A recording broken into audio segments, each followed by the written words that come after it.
Assalamualaikum. Hope you are fine. Today I shall start unit number 6. Our topic is about plants. Dear students, do you know some plants are big and some are small? कुछ पौधे बड़े होते हैं और कुछ छोटे होते हैं. It gives us oxygen. ये हमें ऑक्सीजन देते हैं. There are different types of plant like rose plant and sunflower plant. Basic parts of plant are the roots, stem, leaf and flower. Let's start the lesson. Plants grow all around us. पौधे हर जगह उगते हैं. Some plants are big and some are small.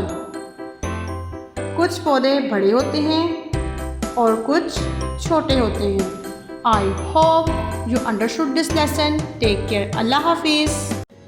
Dear students, please subscribe our channel, press the bell icon, like, share and comment the video. Thank you very much.